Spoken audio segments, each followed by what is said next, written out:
자, 그러면 이번에는 시총 상위 종목 중에 쌈바를 한번 볼까 합니다. 119만 원, 지금 120만 원 딱 한 걸음 앞두고 있는 상황입니다. LG 엔솔자치고 지금 시총 상위에 등극한 지 며칠 좀 지나긴 했습니다. 그동안 이제 쌈바는 언젠가는 황제주가 될 거다라고 이야기했었는데 그 시기가 가장 중요한 문제긴 했습니다.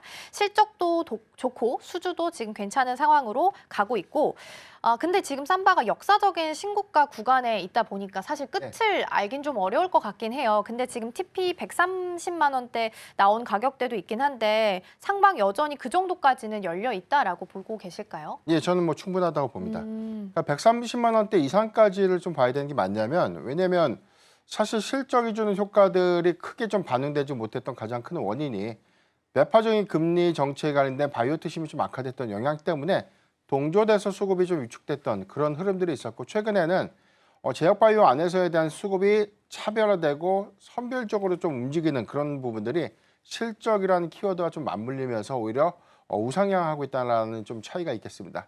지난 2024년도 연간 실적은 우리가 좀 잘 알고 있는 것처럼 사상 최대 실적 기조도 굉장히 좀 긍정적이었는데, 일단 수주 성과가 역대급이었던 점. 근데 이 부분이 일회성으로 끝나는 것이 아니라 올해도 좀 지속되는 부분들을 좀 감안을 해야 될 것 같고요.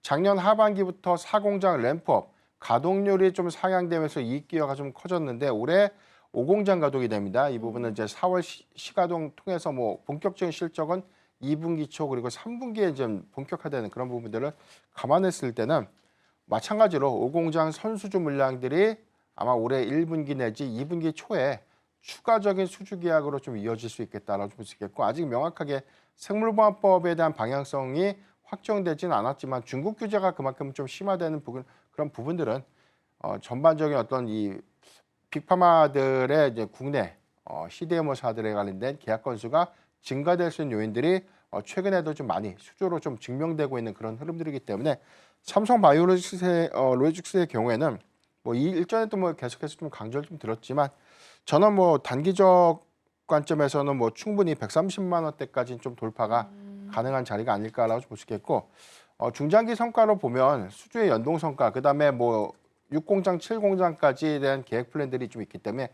향후의 외형 가치 관점에서 삼성전자의 상승 여력은 전 더 충분히 좀 남아있지 않을까라고 좀 판단하고 있습니다.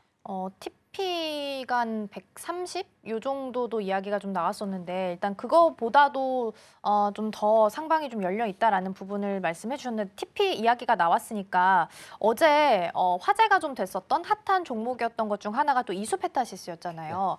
이제 앞으로 실적이 잘 나올 거다라고 이야기하면서 TP 높이는 종목 증권사 리포트들이 많이 있었어요. 한 5만 3천 원, 5만 5천 원 이야기들도 많이 나왔었는데 이수페타시스 같은 경우에는 유증 꼬리표를 떼고 이 또한 마찬가지로 TP로 제시되고 있는 5만 원대 이상 요 정도까지도 룸 좀 열려 있을까요? 아직 지금 4만 2천 원 선이긴 하거든요. 네, 이수페타시스가 좀 매수할 수 있는 좋은 자리였던 구간은 3만 원대였죠. 왜냐면은 사실 제휴인수, 그다음에 대규모 유상증자라는 것은 일단 이 부분이 시장의 단기적인 리스크 요인이 좀 됐던 게 인수 불확실성도 첫 번째가 좀 있었지만 두 번째는 막대한 주식수가 발행되는 부분들, 이 부분이 향후에 신주가 상장되는 시점에 이 주가 가치 해석이 좀 불가피했던 요인들이기 때문에 향후에 가치 반영 관점에서 굉장히 주가의 수급이 좀 둔화될 수 있다라는 우려감들이 좀 반영이 됐었고, 이 부분이 제이어 인수가 철회됐고, 그렇다고 하지만 유상증자를 진행을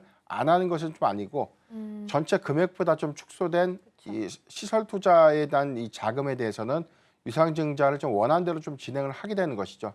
그렇다면 우리가 좀 생각해 봐야 되는 부분들은 신규적 관점에서 봐야 될 것인가, 아니면 유상증자 이후에 충분히 매물 소화가 좀 일어나고 난 이후에 접근을 하는 게 맞을 것인가라는 관점인데, 비슷한 사례로는 대한전선의 사례가 좀 있었어요. 과거에 주주배송 유상증자가 되고 난 이후에 전반적인 전력 수급 관련 종목들이 다 강했고 전선주가 굉장히 강했는데 수급 탄력도가 좀 떨어졌던 부분들은 많이 발행됐던 주식의 수가 부담으로 좀 작용을 했었고, 향후에 이 부분들은 점진적으로 좀 주가에 좀 반영을 좀 이루긴 했지만 다른 종목들에 비해서 상승 탄력도가 좀 초기에는 좀 둔화된 그런 차이점을 우리가 기억을 한다면, 이수페타시스의 지금의 기존 보유자 관점에서는 유상 신주를 좀 증자를 통해서 참여해가지고 평단을 좀 낮추는 그런 전략은 좀 맞을 것 같고요.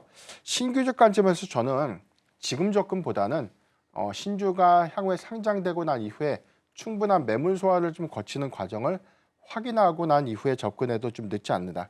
다만 이 수페타시스의 올해 전망들은 굉장히 좀 긍정적이고 4분기에 우리가 실적의 성과로 좀 증명됐던 AI GPU형 MLB 기판이죠.